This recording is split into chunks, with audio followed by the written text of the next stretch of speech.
quitter chez eux, venir ici et hagar tous les Africains. Parce que eux, quand ils arrivent ici, ils se disent, les Marocains, les Tunisiens, les Algériens, ils ont trop de principes. Eux, c'est Zbeul, Hella. Ils viennent de foutre le Hella.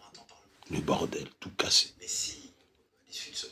Ils n'ont pas, ces enfants-là, l'éducation africaine. Je n'ai pas dit que leurs parents n'étaient pas instruits. Je dis que ceux qui ont décidé d'envahir ne sont pas leurs patriarches.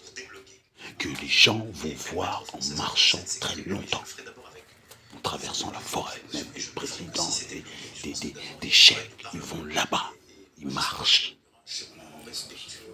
Eux ne sont pas comme ça.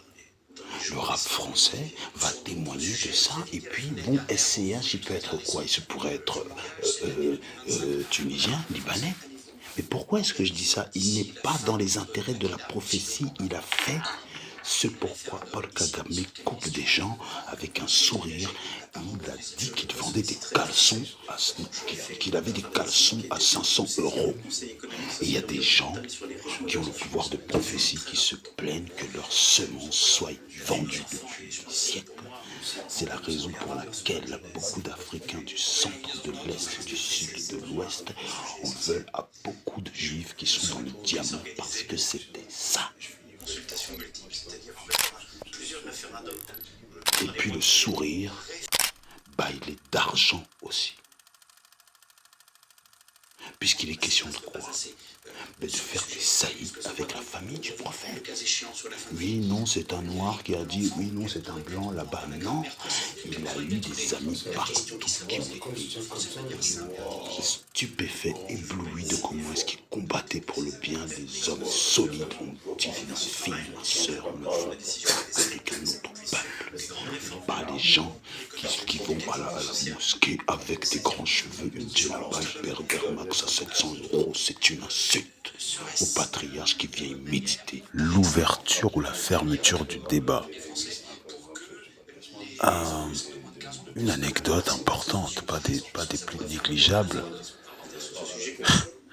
Négligeables.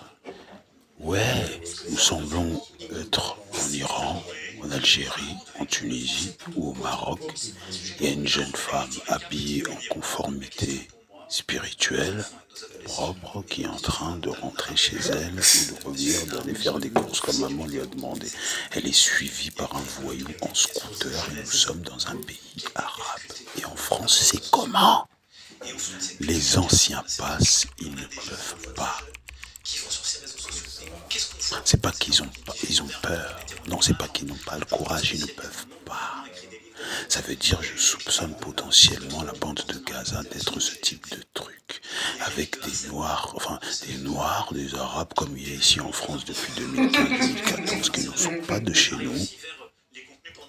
Des grands cheveux, zbeul, bordel, hella, foot le zbeul. C'est ça, l'envahissement, c'est ça. Tu fais tomber une république, tu t'éclates avec les dames.